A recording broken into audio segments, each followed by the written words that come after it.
Bonsoir à toutes et à tous. Ça y est, The Walking Dead Dead City. J'ai vu le dernier épisode et je me suis régalé. Alors la vidéo va être 100% spoilers comme d'habitude. On va revenir un petit peu sur l'ensemble de la saison. Je me suis régalé. C'est probablement le meilleur épisode de la saison parce que il est touchant. Ça avait commencé cette saison avec un épisode d'introduction où il y avait des bonnes idées mais qui m'avaient déçu. Et ensuite, ça n'a fait que grimper en qualité, surtout vis-à-vis de l'interprétation et du duo Negan-Maggie, mais l'interprétation de Jeffrey Dean Morgan était exceptionnelle. Je l'avais pas vu en forme dans l'univers The Walking Dead depuis très longtemps, en tout cas pas autant. Parce que là, ce qu'il nous a montré dans cette saison, c'est au moins aussi bon que tout ce qu'il a fait dans l'univers The Walking Dead depuis la saison 9. Et en revanche, ce qui m'agaçait un petit peu, c'était le comportement de Maggie, qui avait du mal à surmonter le traumatisme, qui avait du mal à le pardonner, alors qu'il avait donné tellement de raisons de montrer qu'il avait changé. Mais bon, soit, pourquoi pas, on se doutait qu'il y aurait une confrontation finale où il réglerait les choses, il y aurait quand même un changement, il pouvait pas en être autrement, il fallait qu'il y ait un changement de point de vue de Maggie là-dessus, et ça arrive dans cet épisode. Autre chose qui a été excellent, c'est Zeljko Ivanek qui joue le croate.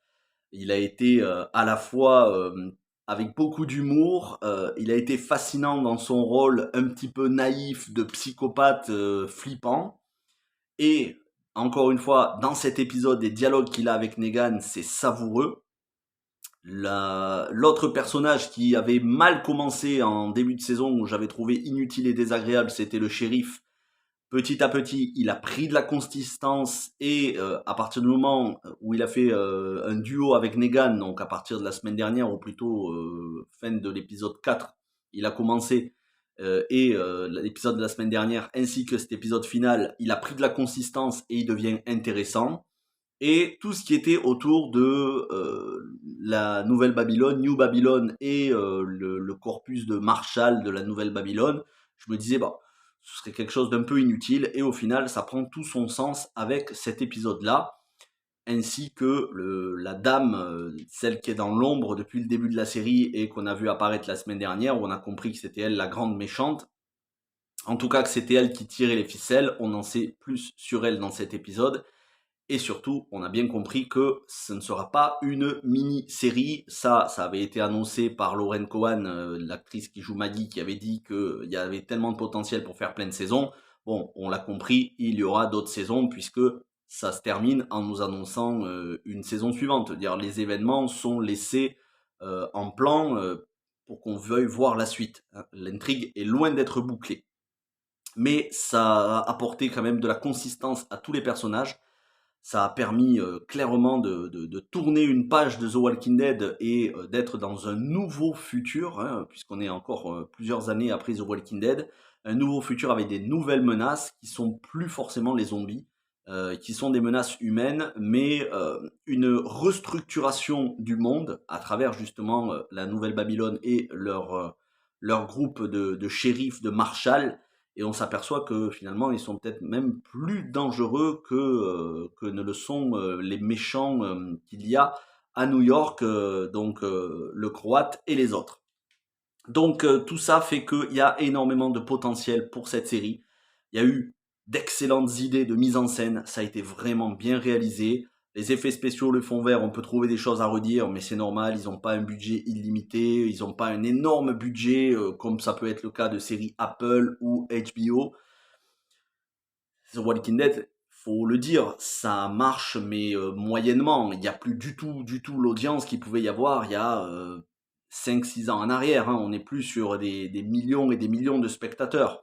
Et surtout The Walking Dead Dead City, ça va être suivi par les fans qui ont suivi The Walking Dead jusqu'au bout, c'est-à-dire qu'ils étaient de moins en moins. Donc, c'est pas une série qui va avoir un énorme budget. Donc, je peux pas leur en vouloir sur les effets spéciaux. C'est pas pertinent comme reproche. En revanche, au niveau de l'écriture, même si ça a été excellent, il y avait quand même quelques petites choses qui laissaient à désirer.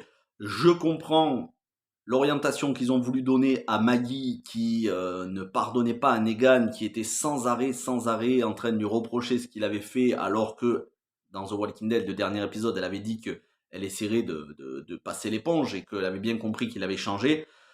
On nous a présenté Maggie au final dans cette saison et notamment dans le dernier épisode et la semaine dernière avec la révélation avec Ginny, hein, que Ginny la traite de menteuse. Elle l'avait marqué sur le mur, liar, ça veut dire menteuse, parce que Ginny a bien compris que Maggie avait des intentions cachées, qu'elle lui avait pas dit la vérité par rapport à ses intentions vis-à-vis de Negan.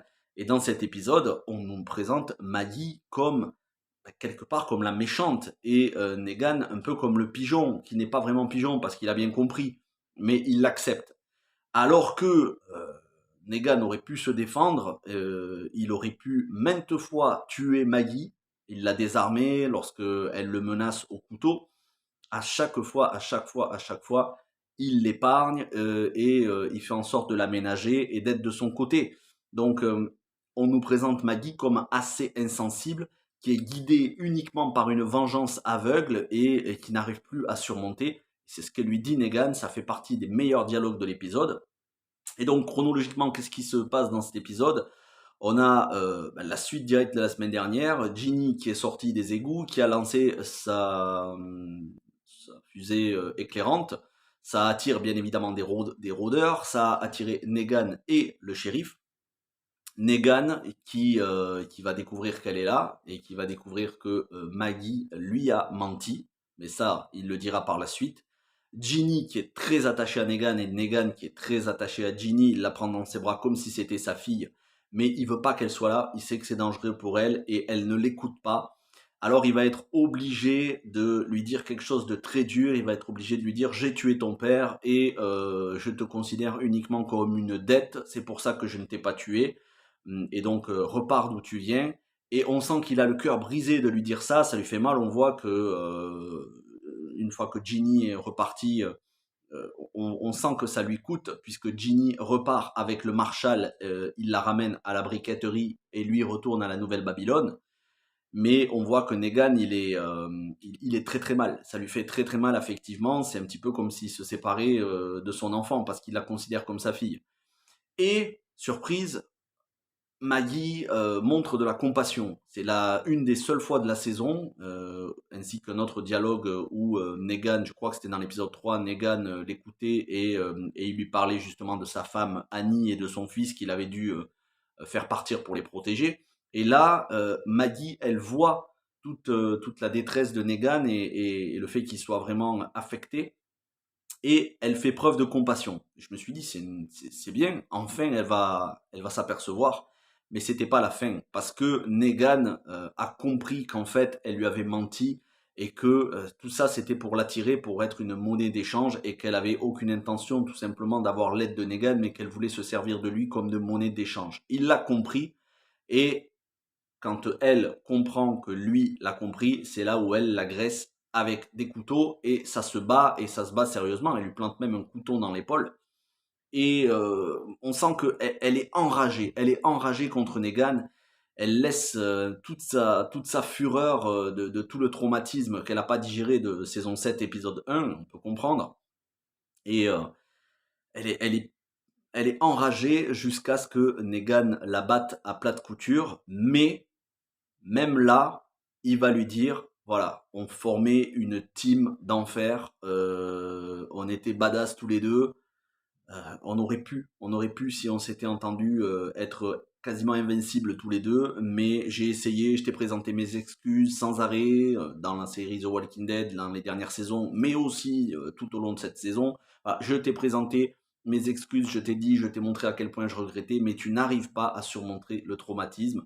Et il dit, tu fais bien, de ne pas arriver à surmonter le traumatisme, parce que ça te permet d'avoir la hargne pour te battre.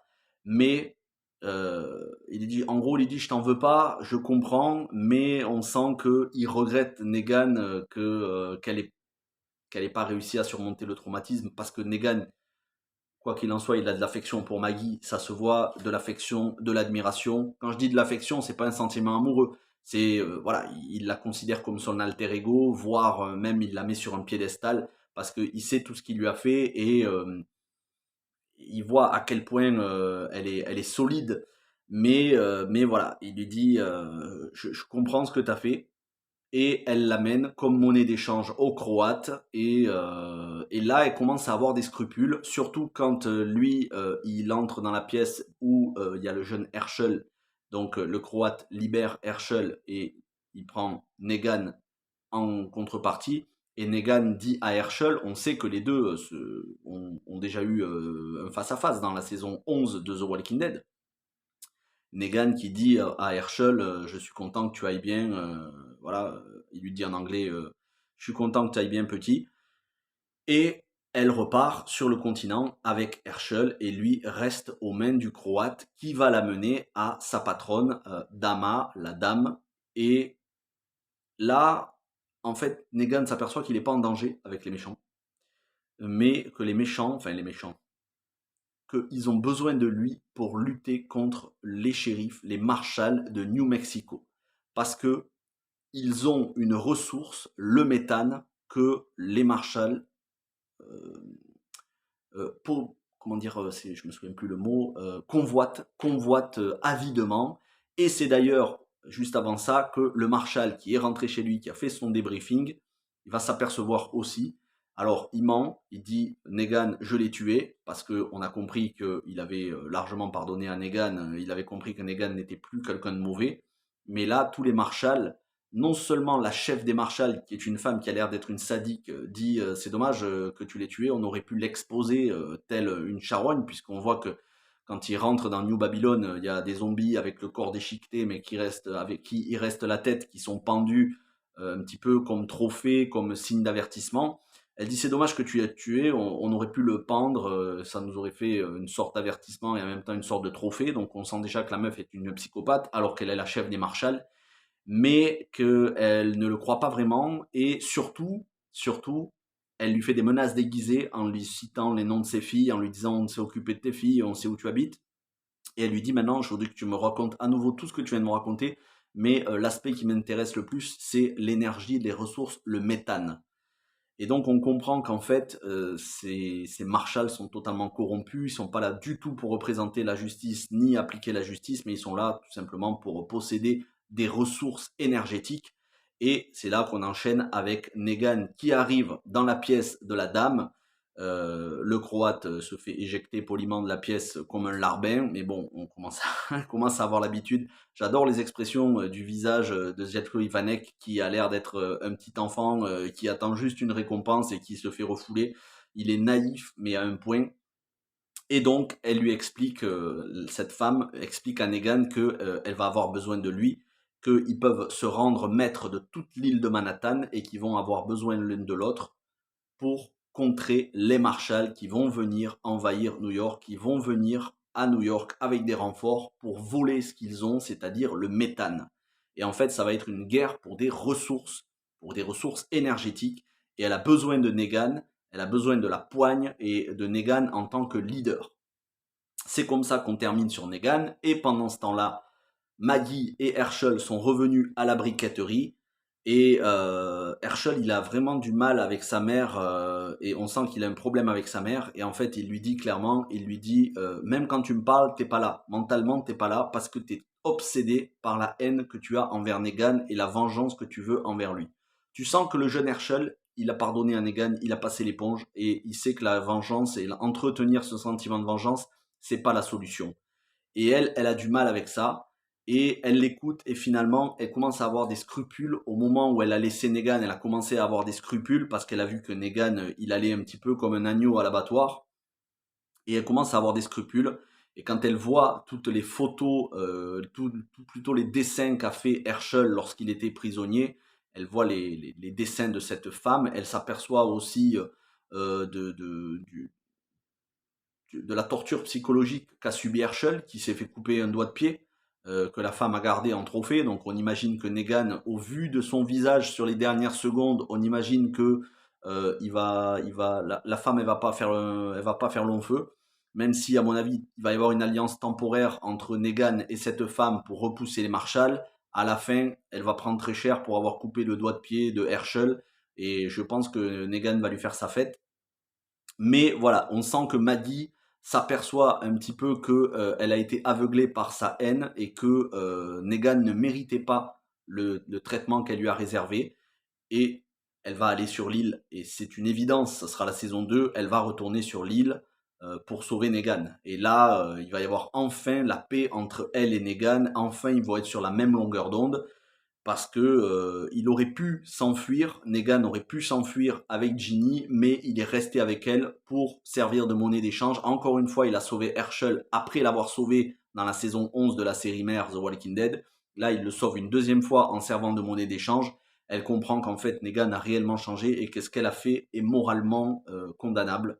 Et elle commence à avoir des scrupules pour ça. Donc nul doute qu'elle va retourner sur l'île de Manhattan pour cette fois-ci sauver Negan en s'apercevant qu'elle lui a menti et elle n'a pas été honnête avec lui alors que lui a été honnête avec elle. Donc ça promet du lourd pour la saison 2, une guerre de territoire avec des marshals corrompus qui essayent de rebâtir, on va dire, une sorte de société, mais sur des bases pourries parce que ce sont des sadiques qui veulent s'emparer des ressources énergétiques des autres.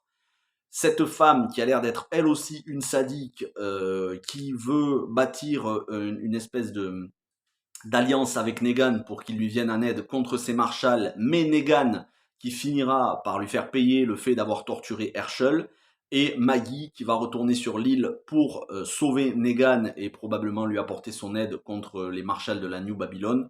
La saison 2 promet d'envoyer du lourd. Encore une fois, on est sur une interprétation de Jeffrey Dean Morgan et même de Lauren Cohan qui est aux petits oignons.